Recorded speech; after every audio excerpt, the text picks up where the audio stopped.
11번째 방송입니다. 11번째 방송이고요.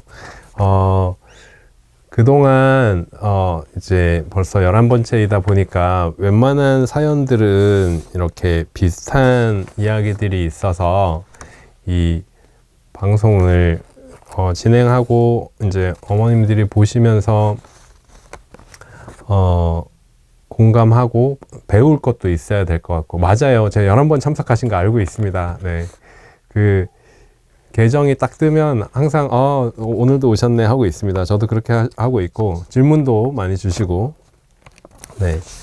그래서 난이도가, 이 질문의 난이도가 많이 높아지고 있습니다. 그러니까 이제 말하자면 어머님들이 이제 진심으로 가지고 있는 사연 어려움을 이렇게 상세하게 적어서 많이 보내주시는 것 같아요. 근데 많이 중복되는 거는 사실 댓글로 말씀드리는 것으로 하고 있고요. 그래도 중복이 좀 적은 사연 위주로 진행을 해보겠습니다. 자, 해보죠. 첫 번째입니다. 초5 남자아이 어머니세요. 아이 성향이 소극적이고 수학은 유치원 때부터 구체물로 차곡차곡 해왔다고 생각했는데, 아이가 어려워하는 수학의 부분을 빨리 인지하지 못하고 지금까지 진도 따라가는 식으로 공부를 해왔던 것 같습니다. 결국 동네 수학학원 5개월 남짓 급하게 보내게 되며 자신감이 더 없어지고 틱장애까지 생겼어요.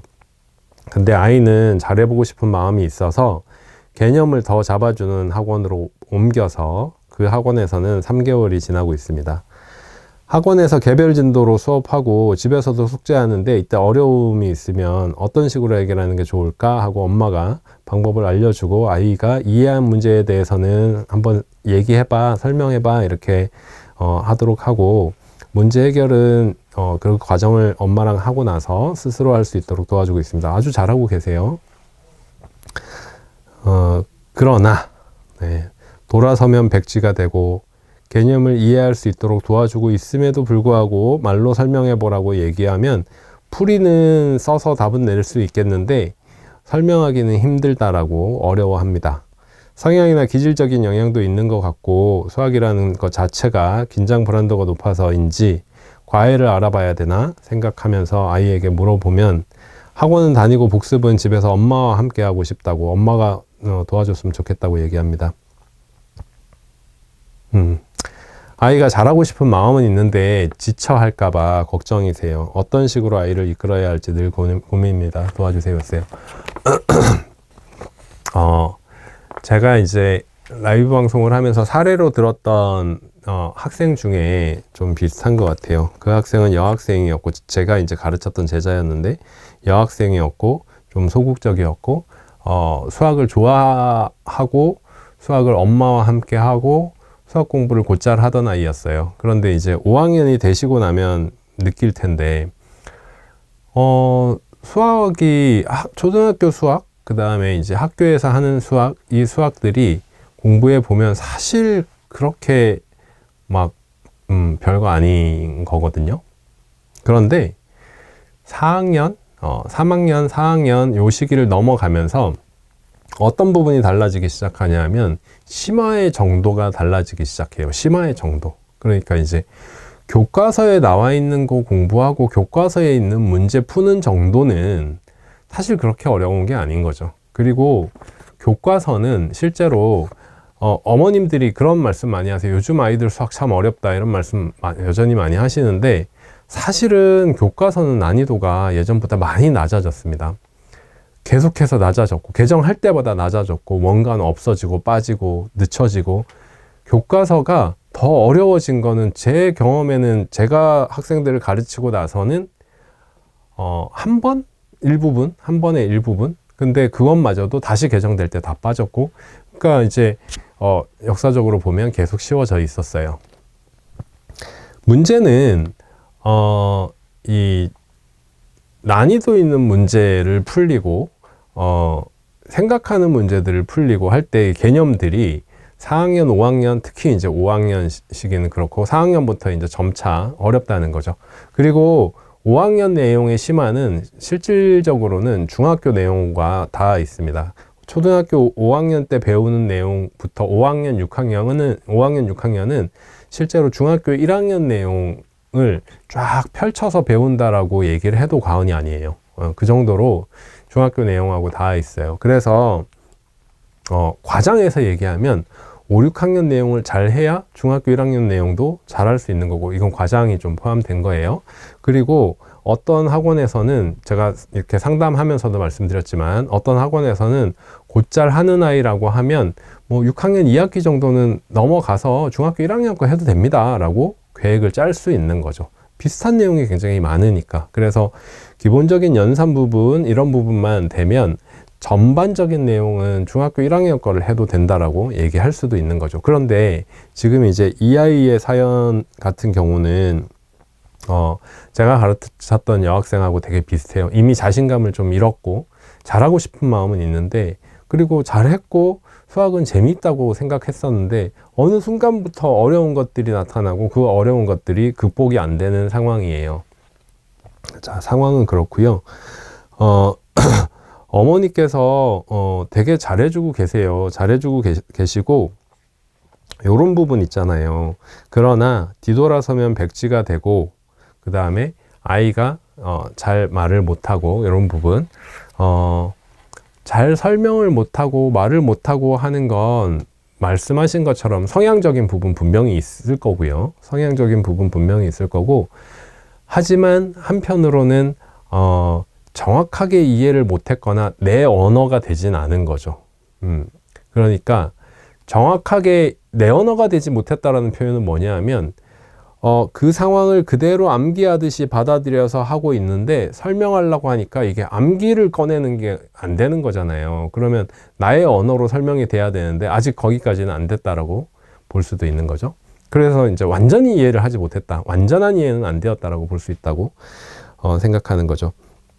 그렇게 보면 지금 어머니께서 하고 있는 이 방법은 되게 좋은 방법이에요. 그리고 이렇게 해나가는 게 중요해요. 그런데 왜 설명이 안 되고 왜 백지 상태가 되냐, 이 부분에 대해서는 제가 지속적으로 말씀드렸는데, 아이의 수학적인 실력이 어떤 어려운 것, 어떤 심화의 것, 심화가 아니든, 그러니까 심화가 아니라도 상관없어요. 어떤 아이에게 어려워하는 것이, 아이에게 어려운 이유는 아이가 가지고 있는 수학적인 저변이, 내가 가지고 있는 이 실력이, 나의 그릇이 그 문제를 아직 제대로 할 수 없는 거기 때문에 어렵거든요. 근데 이때 설명을 해주면 이거는 암기로 넘어가요. 암기로 넘어가서 이해를 딱 하잖아요. 이해를 해요. 설명을 해주면, 자 봐봐, 이렇게 이렇게 되지 라고 이해를 딱 해요. 그러면 이해하는 순간에 아이가 이렇게 하는 거구나 하고 문제를 풀어요. 근데 하루 이틀이 지나서 아이에게 물어보면 까마득한 백지가 되어 있는 상황이에요. 이건 암기로 넘어가 있어서 그래요. 결국 그 수준에서 공부를 하는데 시간이나 노력이 다른 아이들보다 2배 이상 들 수밖에 없습니다. 비슷한 예를 제가 한 가지 더 말씀을 해드리자면, 방송에서 조금 이제 조심하는 부분이긴 한데, 이제 혹시나 그 아이가 이렇게 볼까봐, 어머니나, 근데 이게 이제 나쁜 얘기는 아니라서 말씀드리면 좀 조심스럽게, 아이가 이제 저를 찾아왔었어요. 이거는 몇 년 안 된 제가 위례 학원에 있을 텐데, 아이가 이제 찾아왔어요. 그래서 이제 테스트를 봤는데 제일 기본반이었습니다. 점수가 매우 낮았어요. 근데 학원을 제가 처음 만들었고 해서 똑똑한 아이들은 다른 선생님한테 맡기고 좀 부족한 아이들을 끌어올려 보고자 제일 기본반을 제가 맡아서 수업을 했던 시기였거든요. 어떤 식으로 수업을 했냐 하면 안 되는 게 있으면 제일 기본이 되는 개념부터 설명하고 하면서 했어요. 그러니까 아이가 알겠어요. 그렇게 하면 되네요. 이렇게 하는 거네요. 너 설명해봐. 그럼 이렇게 하는 거예요. 방법도 여러 가지 가르쳐 줬어요. 제일 편한 거로 하면 돼. 해가지고 해요. 그런데 다음 주가 되면 아이가 다 까먹어서 와요. 제가 합과 차에 관한 내용을, 풀이 방법을 4-5가지를 아이들한테 가르쳐 주는데, 그 4-5가지를 다 가르쳐 주고 제일 편한 방법으로 해봐 라고 하는데, 매주 제일 편한 방법이 달라지고 계속해서 한 방법, 이게 기본이야 라고 하는 것조차도 아이는 거의 한 3, 4주를 제가 같은 내용을 아이한테 진도 나가면서 따로 짬을 내가지고 아이한테 해줬었는데, 아이가 까먹어서 서로 좀 힘들었던. 근데 이제 제가 힘들었다기보다 이제 고민에 빠져서 이거 어떻게 해야 되나 이렇게 해서 이제 상담실장하고 막 상의를 하고 그랬던 적이 있습니다. 근데 그 학생은 결과적으로 이제 어떤 부분이 있었냐면 수학적으로 이제 말하자면 좀 부족한 거죠. 네, 학습적인 어떤 그릇이 부족한 건데, 어느 학원에 가도 그렇게 되면 선생님이 챙겨주기가 힘들잖아요.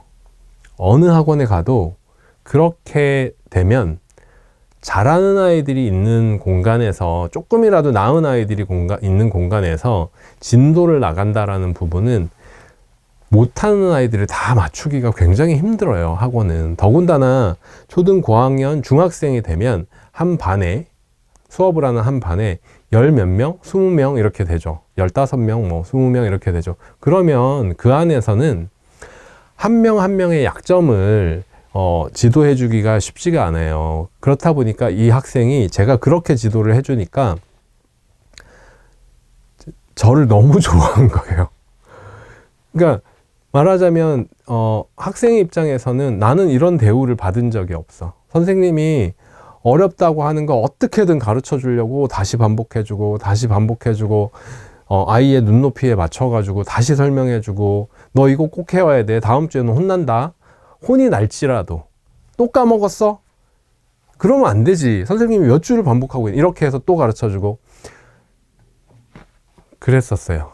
근데 결국은 학원 내에서 이제 선생님 교체가 이루어지면서 아이가 막 울고 되게 속상해 했었거든요. 그런 일이 기억이 납니다. 그런데 초5 여학생도 비슷한 과정이 있었어요. 저한테 엄청 혼났어요. 엄청 혼나는데, 이제 저도 아이를 위한 애정을 가지고 막 그걸 극복하게 해주려고 하고 하니까 아이는 정말 열심히 하려고 했거든요.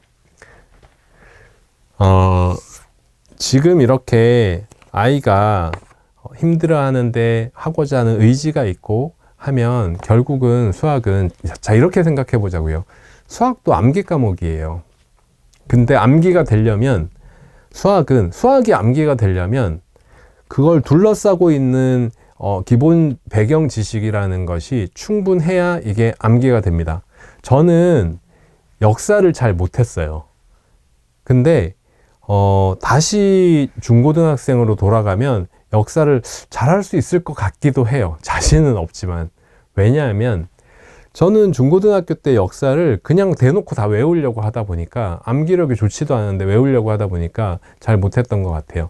근데 지금 와서 만약에 그 시절로 다시 돌아간다면 전반적인 흐름과 사회 흐름과 어떤 그 역사적인 흐름과 굴곡, 이런 것들을 이해하려고 노력할 것 같아요. 그러면 외워지는 거예요. 수학은 더 심해요. 수학은 이게 되게 추상적인 학문이기 때문에 수학은 더 심하다고 생각합니다. 그래서 지금 어머니께서 하고 계시는 노력들, 이런 과정은 저는 잘못된 게 없다고 생각해요. 여기에서 제가 더 좋은 방법을 제시해 주기도 쉽지 않아요. 아이에게 표현해 보게 하는 거 굉장히 중요하고요.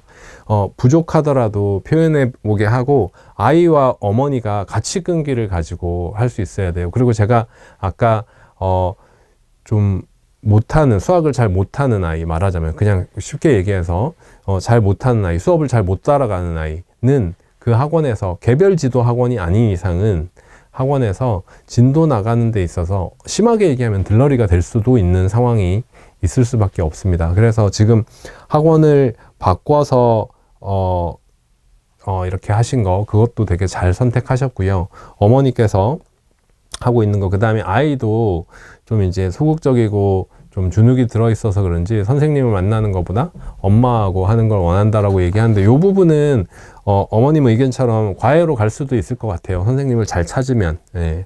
선생님을 잘 찾아서 진도가 좀 느리더라도 확실하게 이해하게 공부할 수 있는, 아니면 아예 숙제를 좀 도와주고 별도로 진도 나가고 할 수 있으면 도움이 될 것 같긴 합니다. 네.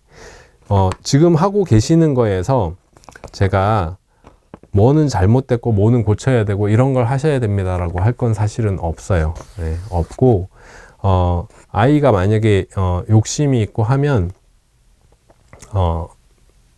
좀 노력이 더 많이 필요할 것 같아요. 지금과 같은 이런 과정이, 시간이 필요할 것 같습니다. 네. 그리고 더불어 이제 제일 처음에 아이의 배경 지식을 얘기해 주셨던, 유치원 때부터 구체물을 접하며 차곡차곡 해왔다고 생각했는데 라고 하신 부분, 제가 역설적으로 여기에서 역설적으로 어린아이들의 학습에서 구체물을 많이 만지고 하는 것들이 그 나이에 합당한 교육이긴 하나 수학 실력을 올려주는 거하고는 별개로 생각해야 됩니다라고 계속해서 말씀드리는 이유가, 수학 문제를 풀 수 있는 생각 방법, 사고 방법 또는 문제를 푸는 기술, 이런 것들이 익혀지면서 문제 해결력이 커지는 거예요. 구체물을 많이 만져봤다고 해서 도형을 잘하고 입체를 잘하는 건 아니에요. 입체 문제를 풀 때 아이디어들, 핵심이 되는 개념을 캐치하고 풀어나가는 것은 문제마다 굉장히 많이 다릅니다. 달라서 경험을 많이 해봐야 되는 거예요. 아주 추상적으로 교구를 많이 만져보고 구체물을 많이 만져보고 한다고 해서 수학을 잘하게 되는 건 아니에요. 어릴 때 그렇게 하는 이유는, 수학이 이렇게 재밌는 거야. 여기 이렇게 보이지? 이런 것들이 이렇게 표현돼. 이런 접근으로서 시작하는 수학이에요. 그래서 문제를 풀 때 구체물을 사용을 한다라고 하면, 사용을 해서 그냥 답을 눈으로 본 거지, 없을 때 문제를 풀 수 있는 생각 방법을 배운 건 아니에요. 가르치는 사람들도 마찬가지예요. 그렇게 하면 안 돼요. 없을 때는 어떻게 해야겠어? 그럼 본 것들을 생각하면서 어떤 식의 사고를 해야 돼? 어떤 식으로 접근할 수 있어? 뭐 이런 것들을 해줘야 돼요. 네. 제가 드릴 수 있는 말씀은 이 정도고요. 쉽지 않은 것 같아요. 쉽지 않고, 아이가 자신감을 좀 얻을 수 있도록 제일 기본이 되는 학습부터 단단하게 하고, 그 다음에 생각하는 문제들로 가야 될 것 같습니다.